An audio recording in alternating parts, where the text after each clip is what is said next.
abaixa aí, ó. O celular aqui, Frei. Bora. Rocha.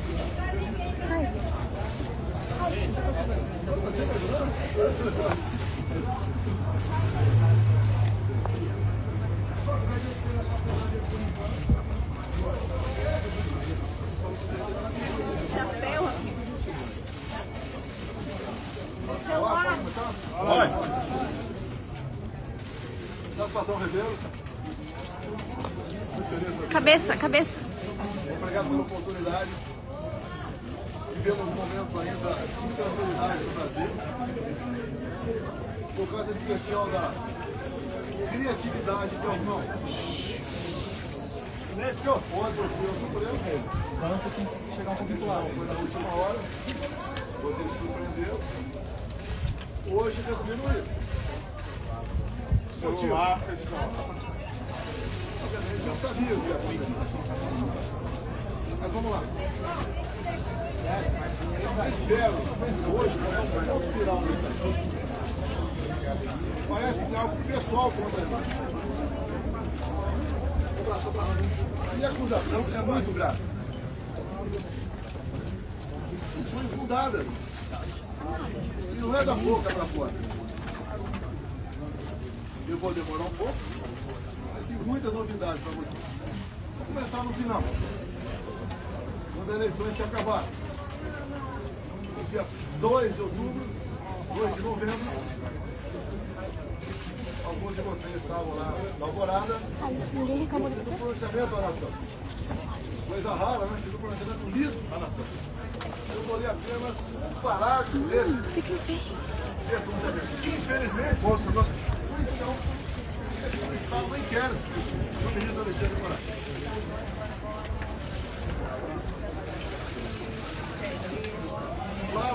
Terceiro parágrafo, bem curtinho. As manifestações pacíficas sempre serão bem-vindas, mas os nossos métodos não podem ser os da esquerda, que sempre prejudicaram a população, como invasão de propriedade, destruição de patrimônio, cerceamento do direito de ir e vir. Ato contínuo, começamos a transição. Alguns dias depois desse pronunciamento, os caminhoneiros começaram a obstruir vias pelo Brasil. Eu fiz um vídeo pedindo para que eles se desmobilizassem. Abaixa. Eu não tinha intenção de não parar o Brasil, criar um caos, ou estava pensando em outra coisa. Eles cumpriram esse pedido meu. Durante a transição, conduzida pelo senador Ciro Nogueira, tive um encontro no começo de dezembro, no Alvorada, com o escolhido futuro ministro da Defesa, José Múcio. Ele foi pedir um apoio para mim, para que tivesse mais acesso aos respectivos ministérios. No dia seguinte, ele foi atendido com tudo. Voltou depois, entrou em contato conosco e pediu que eu nomeasse os comandantes militares indicados pelo presidente eleito Lula da Silva. Foi que eu fiz. Em dezembro, nomeamos 2 comandantes. O outro saiu mais no final. Atendi ao presidente Lula. Se tivesse qualquer ideia de força, não deixaria os comandantes do Lula assumir. 30 de dezembro de 22, o dia que eu viajei para os Estados Unidos. Mas, antes de viajar, eu fiz uma live que, lamentavelmente, não estão nos inquéritos do senhor Alexandre de Moraes. Como hoje eu vi na mídia, já que ele estava lá, a advogada reclamando de um vídeo que ele botou, mostrando a parte mais agressiva, vamos assim dizer, do quebra-quebra. E quando se fala em quebra-quebra, o próprio Zé Múcio, há pouco tempo, no programa Roda Viva, falou que o que aconteceu de 8 de janeiro não foi golpe. Como o ex-presidente Temer falou a mesma coisa. como o ex-ministro Jobim também falou. Depois ele voltou atrás. Celular, câmera. E na verdade, o resumo que eles falaram é o seguinte: golpe tem povo, mas tem tropa, tem armas e tem liderança. Um ano de investigação, não descobriram quem porventura seria esse líder. Eu vi entre ontem e assisti hoje o senhor Alexandre de Moraes falar que 500 pessoas aproximadamente assinaram não persecução penal, um acordo. Cabeça, E pessoal. ele disse, o senhor Alexandre Moraes, Cabeça. que no acordo essas pessoas admitiam que estavam indo para um golpe. 500 pessoas se programando para um golpe e ninguém sabia. Também, esse depoimento, esse acordo, ninguém cita o meu nome. 500 pessoas, ninguém cita o meu nome.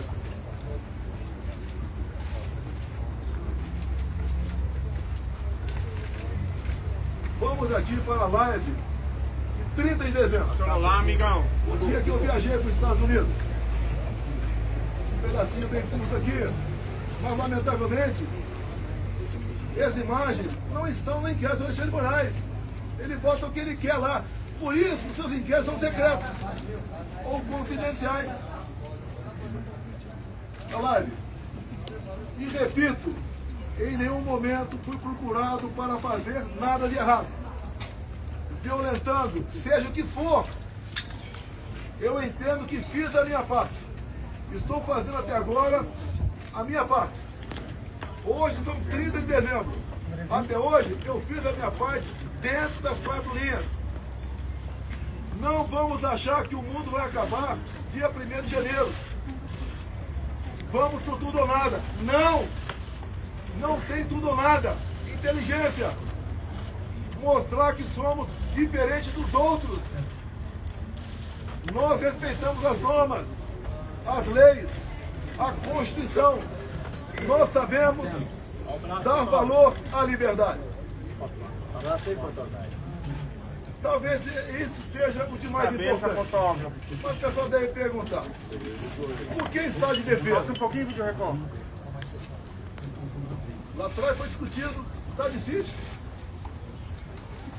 Você deve se lembrar, na matéria do Gringão, que passou para a Folha de São Paulo, áudios.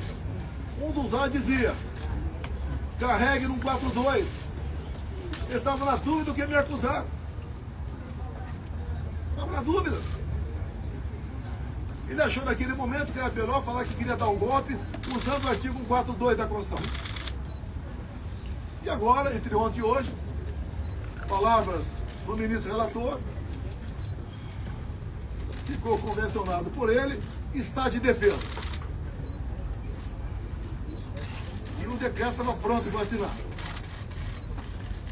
Seria então, se eu assinasse, o início do golpe.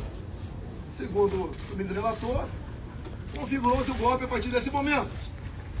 Mas, antes de uma hipotética assinatura de um decreto de estado de defesa, como está no artigo 136 da Constituição, o presidente da República tem que convocar os conselhos da República e da Defesa.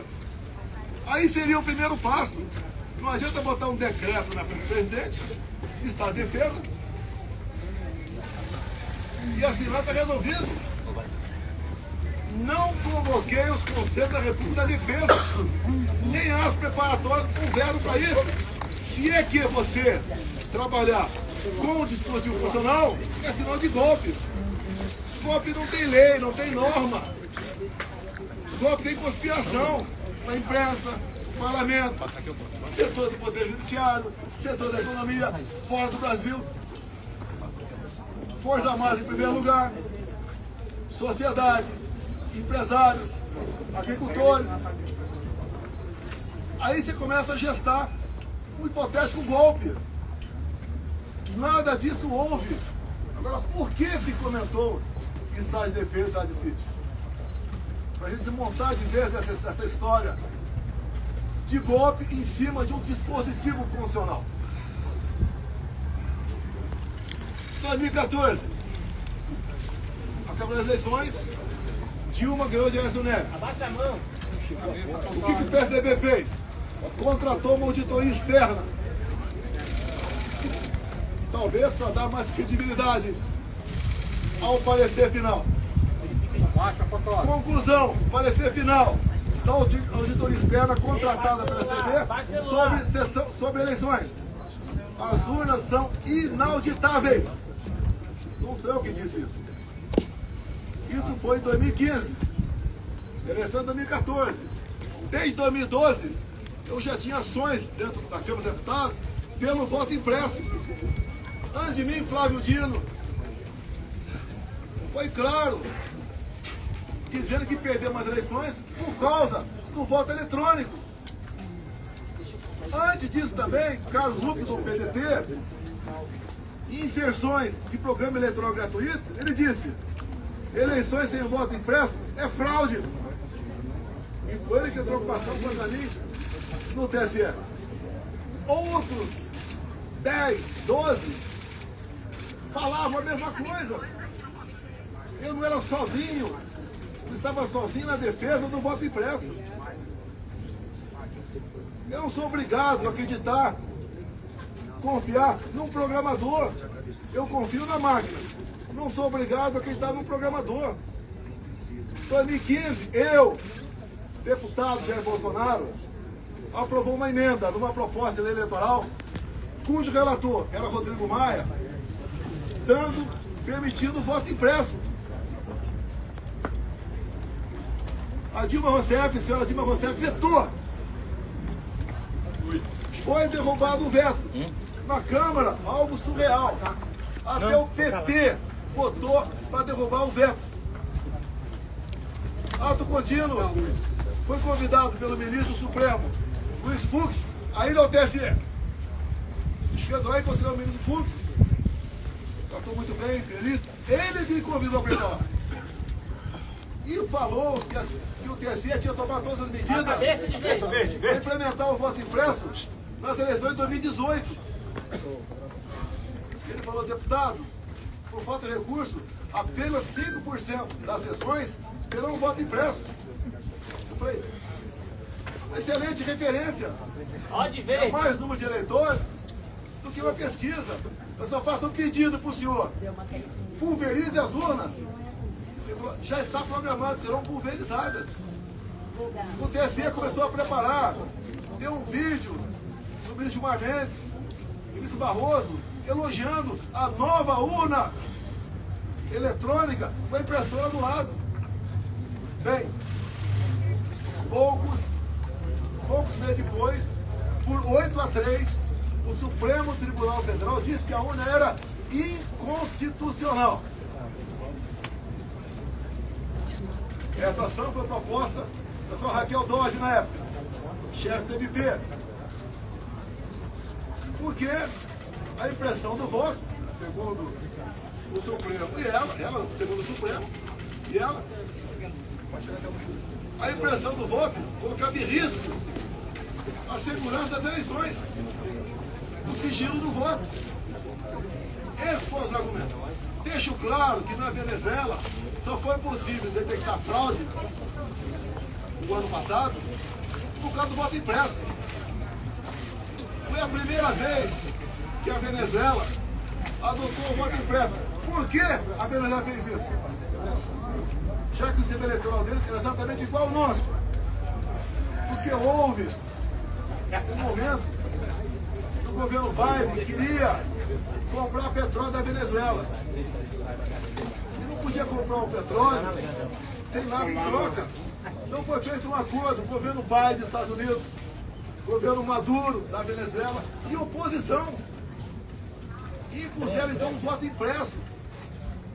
E foi testado a primeira vez, em dezembro do ano retrasado, na Venezuela, um referendo. Se podia ou não invadir a Guiana para tomar posse da região desse equipe. E depois que apareceu o petróleo, a Guiana ficou um país cobiçado. E o Maduro, quando foi votar, o referendo falou, aqui você vota sim, sim, sim, sim, papelzinho, não é igual a outro país, é papelzinho dentro da urna. E o Maduro aceitou por que o voto impresso? Já que ele teve problema com a Maria Corina ou com o Capriles, os maiores adversários dele naquele momento. O que ele fez? Tornou o outro, Maria Corina e Capriles, inelegíveis por 15 anos. Qual a acusação? Atos antidemocráticos. Subiram no carro do som e criticaram o governo Maduro. Isso passou a ser ato antidemocrático. Começa a lembrar um pouquinho do Brasil ou não? As duas oposições mais fortes, fora da ficha eleitoral, o Maduro pensou que fosse entrar em campo e ganhar por WO. A Maria Corina organizou seu partido, organizou bases, fez movimento por toda a Venezuela, muito parecido com o meu aqui, onde a multidão ia atrás. 300 mil mortes em São Paulo, milhares de pessoas por todo o Brasil. Tiveram as eleições. A Maria Corina se organizou, vou entrar em detalhe aqui, se organizou. Quando começou a apuração, chegando a casa de 70%, o que o Maduro fez? Suspendeu. E logo depois, se autodeclarou eleito presidente da Venezuela, ou melhor, reeleito. Mas a oposição tinha boletim de urna, tinha atas. E essa questão se alastrou fora da Venezuela. Chegou-se à conclusão, então, que tinha havido fraude por parte do Maduro. E tinha que encerrar as eleições por ali, caso contrário, ia dar a vitória do Edmundo, o candidato da Maria Corina. E daí para frente vocês sabem a história.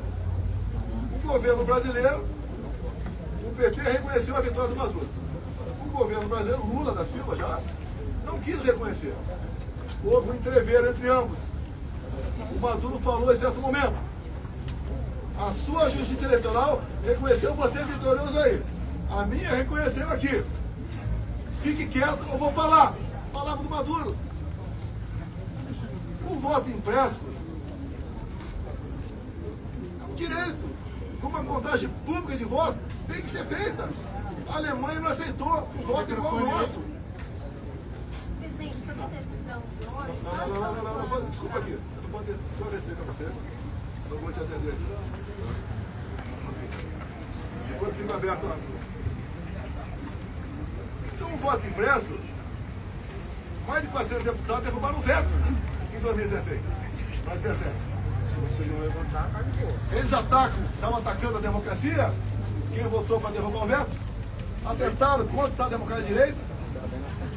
Agora vamos a um ponto nefrálgico aqui sobre o voto impresso. Quando acabaram as minhas eleições, a última agora, em 22, o meu partido peticionou o TSE. No dia seguinte, o ministro-presidente do TSE, Alexandre Moraes, não aceitou, mandou o arquivo e nos deu uma multa de 22 milhões de reais. Alguém já viu um advogado ser multado por aí? Por peticionar alguém do Poder Judiciário? Se ele tivesse recorrido, a multa poderia passar para 200 milhões. Ou até mesmo, quem sabe, caçar o registro. Então, não tínhamos como discutir dentro da justiça essa questão. Vamos voltar um pouquinho para 2018. Vamos voltar para 22. 2018, eu ganhei o segundo turno. Uma churrada de votos, seja a facada. Mas, 2 dias depois do segundo turno de 2018, chegou um papel no TSE, bem fundamentado, dizendo que tinha havido fraude. O que o TSE fez na pessoa da ministra Rosa Weber, presidente? Oficiou a Polícia Federal e foi aberto um inquérito. Opa! Para investigar a eleição de Jair Bolsonaro, ganhador, tem inquérito. Pro lado de cá, quando eu perco, quando o Lula ganha, não pode nem petição. E foi aberto o inquérito, que alguns de vocês já ouviram falar sobre ele. Inquérito 1361 de novembro de 2018. Para apurar fraude. E foi dada uma atenção muito especial, por determinação da presidente, para resolver rápido a questão de fraude. Estava na cara que tinha havido fraude. Para me tirar e botar o Haddad. O inquérito começou a voar. Na mesma velocidade dessa ação contra mim. Porque o Haddad tinha que assumir. Eu fiquei sabendo desse inquérito em 21. Por que em 21? A Câmara dos Deputados começou a discutir o voto impresso. A autora da PEC, Bia Kicis, relator da PEC, Felipe Barros, do Paraná. Alguém falou de inquérito 1361 que até aquele momento eu não sabia. A comissão especial votou um requerimento e aprovou por unanimidade para buscar esse inquérito na Polícia Federal. E o Felipe Barros teve cuidado, quando pediu esse inquérito, se havia algo reservado, algo que tivesse uma classificação sigilosa, para não divulgar. A resposta do delegado, não. O inquérito chegou na mesa, então, da presidente da Comissão Especial, Bia Kicis. Foi distribuída cópia para todo mundo. Um documento ostensivo. Eu também tive acesso. Aí, então, começou algo realmente inacreditável. O que estava dentro do inquérito? Ato contínuo, em 22, teve uma reunião com os embaixadores do ministro Fux, com o ministro Fachin do TSE. E ele acabou essa reunião com os embaixadores dizendo o seguinte, algo parecido com o seguinte: senhores embaixadores, tão logo o TSE anuncia o resultado, o senhor deve, junto aos seus respectivos chefes de Estado, reconhecer imediatamente o ganhador das eleições. O mínimo sinal amarelo. Fosse quem quer, eu ou Lula, é para reconhecer imediatamente? Reunir os embaixadores é uma política privativa do presidente da República. Ele não podia ter feito isso. Conhecedor do inquérito 1361, convidei os embaixadores, 2 meses depois, a comparecer no Alvorada. Convidei o ministro Fachin a comparecer também, tudo aberto, dentro das 4 linhas. Ele não foi. Ali eu mostrei o que era o inquérito 1361. Eu não posso falar para vocês aqui, sobre as 3 páginas. Por quê? Esse inquérito, depois que eu falei sobre ele teve a classificação sigilosa de confidencial, ou seja, secreto. Tudo que acontece aqui por parte do Alexandre de Moraes é confidencial, mas é secreto. 8 delações do Cid, secreto. E o que está lá dentro? Que vocês podem pedir via LAIS à Justiça Eleitoral. Quem já pediu já sabe que é negado o acesso. Mas espera aí.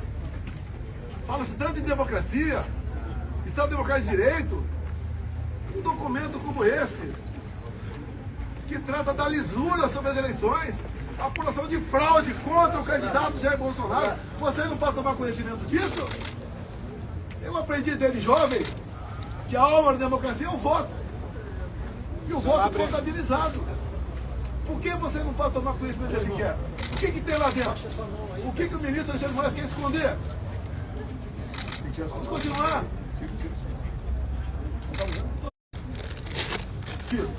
Da forma tão incisiva como o ministro Alexandre de Moraes conduz, ou se conduz, tem algo esquisito por aí. O que ele quer esconder? Apenas o inquérito 1361? Eu digo que o inquérito 1361 é 99%. Mas vamos lá. Houve interferência no TSE nas eleições de 22 ou não? Não vamos falar em fraude, possível fraude aqui. Esqueçam. 100% confiável. As urnas. Vamos abrir o inquérito 1361. Durante as eleições de 22. o TSE influenciou, jogou pesado contra eu e a favor do candidato Lula. Eu não pude mostrar imagens do Lula defendendo o aborto. Eu não pude mostrar imagens do Lula falando que o pobre coitado rouba um celular para tomar uma cervejinha. Eu não pude mostrar imagens do 7 de setembro. Silêncio, por favor. Imagens do enterro da Rainha Elizabeth. De parte do meu discurso na ONU. O Lula ao lado de ditadores. Eu não podia mostrar nada. Eu não pude mostrar imagem do Lula com o gorro CPX na cabeça. Que eu reuni com embaixadores aqui. Ele foi no Morro do Alemão, se reuniu com líderes comunitários que só são eleitos com apoio do tráfico. Eu não pude mostrar nada. Na reta final, 1,5 milhão de inserções da rádio foram negados. Nordeste especial, a grande parte lá não apareceu. E como fomos reclamar, ainda fomos advertidos. Culpado a nós. Assim se comportou o sistema eleitoral. E mais ainda, mais grave, a diferença foram 2 milhões de votos. Olha o papel, 2 milhões de votos. O TSE fez uma campanha massiva para que jovens de 16, 17 anos retirassem seu título. Essa faixa etária, 75% vota na esquerda. Mais de 4 milhões de jovens retiraram o título. Só aí dá uma diferença a mais, cada 2 milhões de votos. Mas uma lei eleitoral, para ter eficácia, ela tem que ser sancionada um ano antes das eleições. As resoluções, 6 meses antes, entre o primeiro e segundo turno. Moça de verde. De 22, houve a resolução do TSE. Era para censurar. Até a ministra Carmen Lúcia falou o quê? Olha, eu sou contra a censura, mas um momento aqui especialíssimo. Vou votar sim. E o Alexandre de Moraes aprovou uma resolução entre o primeiro e o segundo turno, proibida por lei. Com mais força ainda.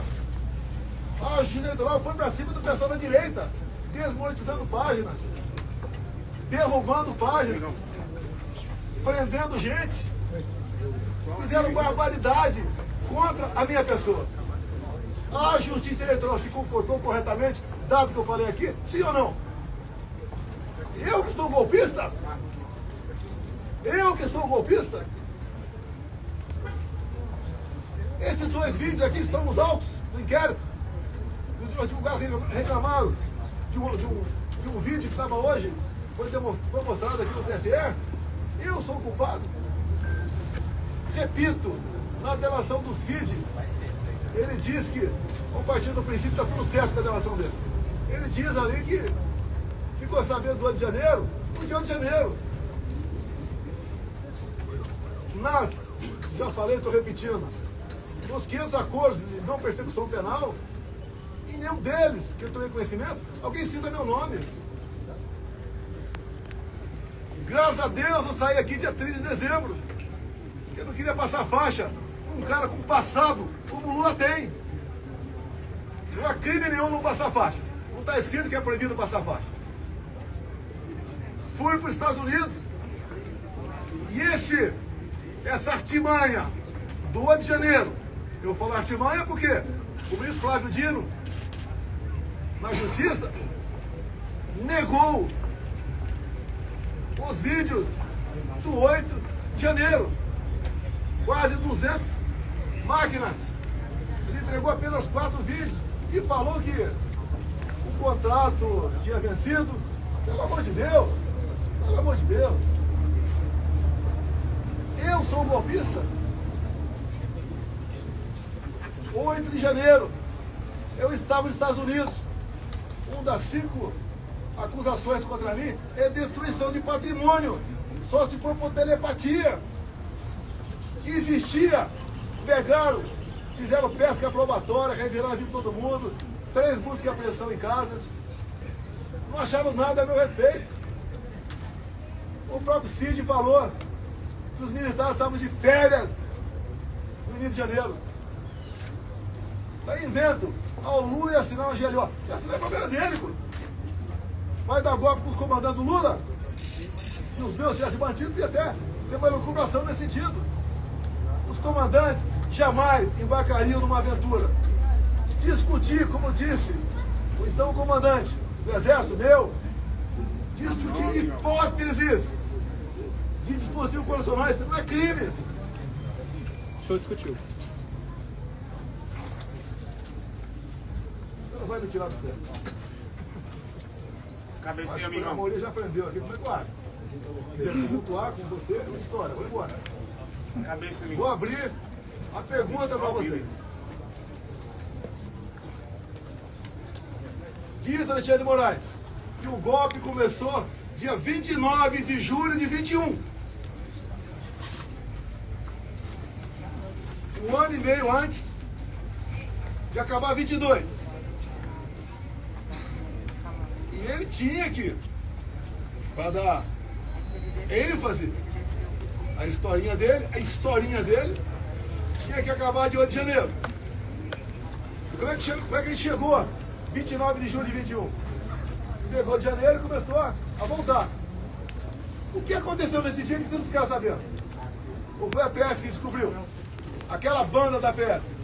Nesse dia eu fiz uma live, onde eu falei sobre o inquérito 1361. Qual o problema? Inquérito ostensivo. E diz ele que eu difundi fake news. Eu difundi o que tinha dentro do inquérito. Se é fake news, o inquérito é mentiroso. Esse inquérito está inconcluso até hoje. Saiu de Brasília para São Paulo. Nenhum delegado quer assinar o relatório final. Dado as barbaridades nessas 3 páginas sobre o sistema eleitoral. Eu acredito que vocês querem ter conhecimento disso aí. Vamos botar um ponto final? Vamos! O senhor Alexandre de Moraes suspenda o sigilo do inquérito 1361 de novembro de 2018. É fácil! Vamos para a verdade, vamos botar tudo na mesa. Por que essas prisões absurdas? 17 anos, 14 para Débora agora. A Débora é uma golpista, terrorista.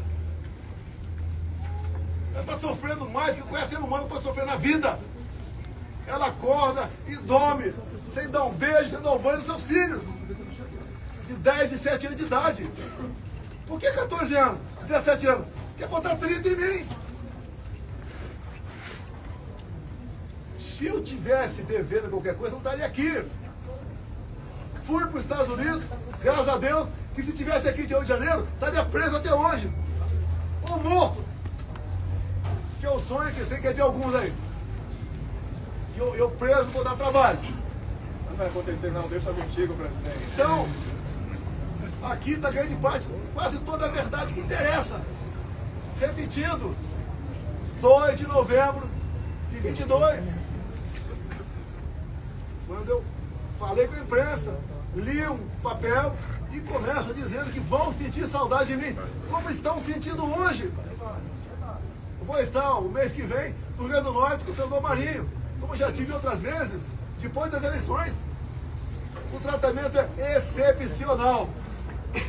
Que o João em 32 eu usei na campanha e durante meu mandato.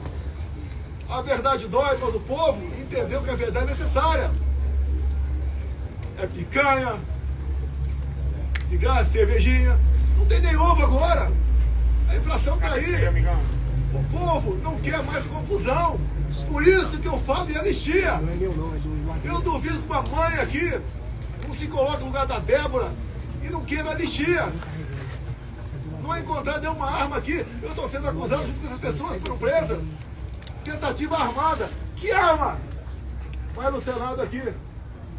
As armas apreendidas foram estilingue, minhas 2 bolinhas de gude, mais nada. Uma senhora com a Bíblia. Agora, as coisas aconteceram antes do pessoal que estava no acampamento vir para cá. Porque tem vídeo de pessoas comuns mostrando um cara sozinho quebrando tudo por aí.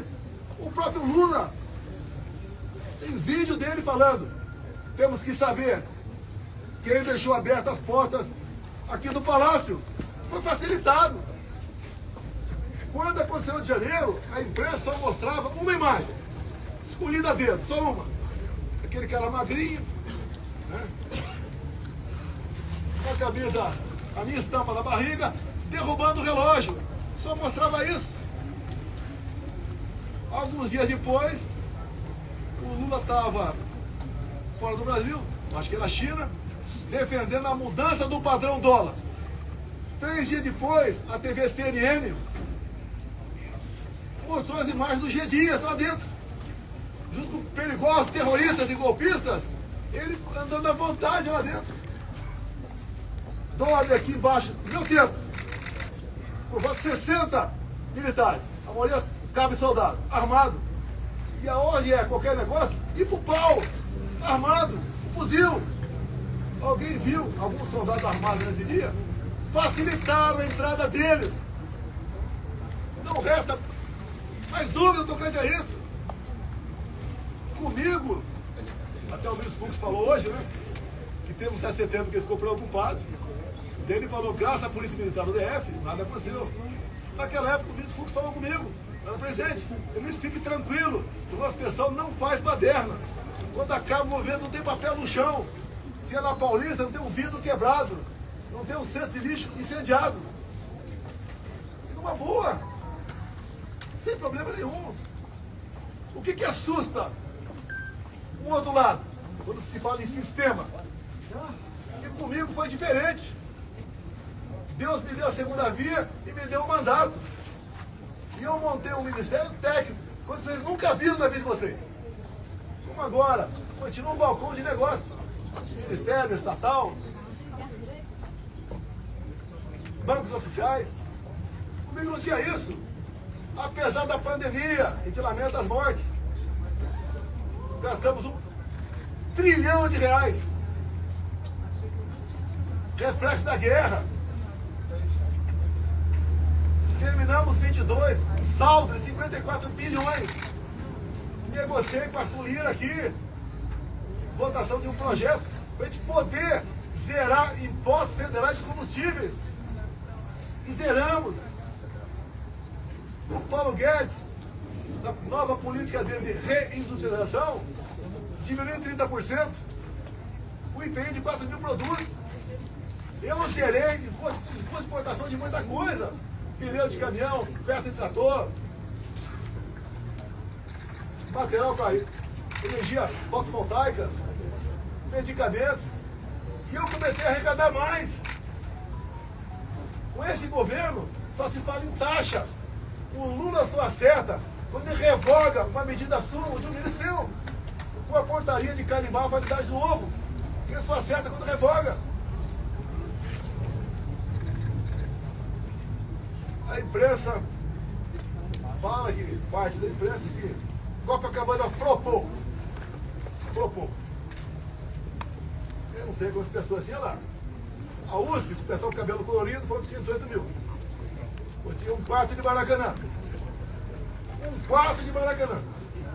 A PM falou 400 mil. Nós levantamos. A gente vai 3 milhões de pessoas assistindo internet. Como, por exemplo, Rádio Oliveira. Corrigindo aqui 3 milhões e meio de pessoas. E quando eu falei em concentrar no Rio, com todo respeito aos parlamentares do meu lado, se fizesse um movimento na cidade dele, ia ter uma certa repercussão. Eu queria que o pessoal ouvisse o que eu falei, o que o Malafaia falou, o que o Nicolas falou. Vou mudar um pouco esse repertório para São Paulo. Vamos ver se a Damares fala. A Michele volta para lá, porque ela estava em convalescença. Agora, dia 30, agora, vai ter um movimento da esquerda. Estou até promovendo. O movimento da esquerda em Santa Paulista. Qual é a pauta? Prisão para o Bolsonaro. E sem anistia. Lá não tem mãe, não. Que não se coloca no lugar dela. Vamos ver quantas pessoas vão para lá. Na semana seguinte, 6 de abril, vai ter o nosso. Tudo acertado com o Tarcísio. Devemos ter pelo menos 6 governadores, mais de 50 parlamentares.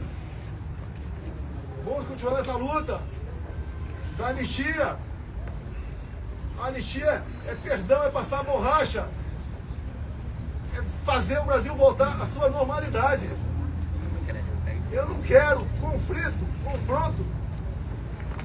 Eu quero o bem-estar do meu povo. Não tenho obsessão pelo poder, tenho paixão pelo Brasil. E quando alguns falam inelegível, por que eu estou inelegível? Porque me reuni com embaixadores? Não foi com traficante no Morro do Alemão, não. Abuso de poder político? Qual voto eu ganhei junto a embaixadores? A outra inelegibilidade, abuso de poder econômico. Acabou aqui o 7 de setembro, com toda certeza 1 milhão de pessoas aqui, parecia uma plantação de girassol amarelo. Deixei minha faixa, acabou o 7 de setembro, a estrutura dos palanques que estavam por lá de lá, subi no carro de som Cida Malafaia. E ali eu fiz o pronunciamento. E que coisa ridícula. Por ocasião da votação da minha inelegibilidade, o ministro Alexandre de Moraes, falando, inclusive, ele fez um coro de imbrochável. O que é isso? Eu falei para o cara que estava lá embaixo, tem uma medalha ali, não foi no microfone. E se tivesse falado, qual é o problema? Agora eu grito aí, quando qualquer lugar que eu vou, chip. Qual é o problema? Qual o problema? Alguém viu corrupção com estatal comigo? Acabaram com os Correios. Viu o rombo do Banco do Brasil? Como é que era, por exemplo, Ponte de Santos? Dava prejuízo anual de 500 milhões. O Tarcísio assumiu o ministério. Passou a dar lucro de 500 milhões. Para onde ia esse 1 bilhão de reais? Ia para o bolso de alguém. Que, obviamente, começou a trabalhar contra mim. Perdeu 1 bilhão por ano. Você vai lá em Itaipu Nacional, era conhecida apenas como uma empresa que gerava energia. Quando o Gelson Luna assumiu, ele ligou para mim, ficou abismado. O tamanho da corrupção lá dentro. Eu falei, mas como é que isso nunca veio à tona? Porque ó, Itaipu Nacional, por ser binacional, não é auditada pelo TCU. Podia meter o braço até o sovaco e roubar. Nós tapamos esse rombo. Junto com o ministro Saxida, na reta final, o que nós fizemos? Reduzimos 40% em 45% o preço da tarifa em dólar. E mais, concluímos a segunda ponte com o Paraguai. Não é uma pinguela, não. Uma ponte com 470 metros de vão. Está 2 anos faltando a cabeceira. Começamos a terceira ponte em Porto Mutinho, para a Bioceânica. Alongamos em 600 metros o aeroporto de Foz do Iguaçu. Levou água para o Nordeste. Vamos terminar Itaipu aqui. Atendi o governador Ratinho, asfaltando em 43 quilômetros. Também a pedido do Felipe Barros. Asfaltamos a Trancoedeira, 43 quilômetros. Atendemos, com pequenas obras de infra, mais de 50 municípios. O então secretário da Pesca, Jorge Seif, começou a tratativa com o Paraguai, para nós praticarmos a piscicultura no Lago de Foz. A previsão era aumentar em 20% a produção de pescado no Brasil. Faltou o último passo. E mesmo do nosso lado, tinha que ter autorização do Paraguai. Mais um exemplo do estatal, que deixou de meter a mão nela. Os bancos do Brasil, Caixa Econômica, BNDES, aquela diretoria era um partido, ou um grupo que trabalhava lá, não pelo banco, para si. Eu tive uma vez uma pessoa muito importante, né? Foi me visitar e tinha um problema no Banco do Brasil. Era um problema de quase 2 milhões de reais. E ver se podia resolver. Tomei conhecimento. Chamei o presidente do banco. O que tu acha disso? Ele falou, não dá por causa disso, disso. Tá bom. Eu chamei o cara de volta. Eu falei, companheiro, desculpa, mas não dá por causa disso. Sabe o que ele me respondeu? Demita o presidente do Banco do Brasil. Era assim que as coisas eram tratadas no Brasil. Um momento marcante na minha vida. Tinha uns 15 mega empresários na minha sala. Então falou o que pra mim? Estou ouvindo o STU. Pela primeira vez não fui achacado quando entrei lá. Olha como é que funcionou a Polícia Federal. E a Polícia Rodoviária Federal, recorde de apreensão de drogas e armamento. Olha o campo. Acabamos de invasão do MST. Como? Armamento pessoal. Arma não mata. Tanto é que o povo, em grande parte, teve arma e diminuiu em quase 30% o número de mortes na inflação do Brasil. O Tarcísio foi um gigante. Acabamos com muitas balsas pelo Brasil. O Marinho levou água para o Nordeste. O Saxida na reta final. Acertamos toda a documentação para eólicas, na offshore, na costa do Nordeste, para gerar o equivalente a 50 Itaipus. O Saxida acertou a documentação para a exploração de lítio na região mais pobre de Minas Gerais, que é o Vale de Quitinhonha. O Saxida também acertou a regulamentação para nós começarmos a explorar urânio lá em Santa Quitéria, Ceará. O que o Lula fez no final do ano passado? Teve aqui reunião do G20. Assinou 37 memorandos e acordos com a China. Entre acordos, entregou o nosso urânio para a China. Acordos têm que passar pelo parlamento. E a comissão inicial é Relações Exteriores e Defesa Nacional. Por isso, eu me empenhei, junto com o nosso partido, ninguém foi violentado por causa disso, a indicação seria do Eduardo Bolsonaro. Com toda certeza, pressão de fora, bateu aqui dentro. O Lula quer botar o Brasil no colo da China. É só você da imprensa tomar conhecimento dos 37 memorandos e acordos, até acordo satelital. O que o Lula quer? Quer uma internet dele, e a China aqui dentro. Não tem como esse país ir para frente. Não tem. É impossível esse país ir para frente. Temos potencial para dar um salto enorme. Por que não vai para frente? Grupelhos. E quando eu acabo com o loteamento, ou em grande parte, desse loteamento, em estatais, em ministérios, em bancos oficiais, eu estou dando um golpe nessas pessoas que sempre se viveram na sombra do poder. Botamos um ponto final nisso. Se eu fosse um título presidente, Mané, né, como outro qualquer, ninguém está preocupado em processar. E pinto agora nesse inquérito como o maior criminoso da democracia. Eu não interferi no TSE, o outro lado interferiu. Eu não soltei nenhum bandido para disputar a eleição. Eu não tornei nenhum bandido elegível, anulando condenações para poder disputar a eleição. Dá para entender uma união de Alckmin com Lula? Com tudo que eles foram no passado? Que constrangedor! O Alckmin ir no evento com Lula e cantar Internacional Socialista. O Alckmin para o Irã fica ao lado de 4 terroristas, 3 já foram eliminados. O Alckmin e Lula falar que o Hamas não é um grupo terrorista. O que eles querem fazer com a Polícia Militar agora? Numa PEC. Acabar com a Polícia Militar do Brasil. Presidente, não tem nada para dar certo esse país. Estou encerrando, abrindo para alguma pergunta.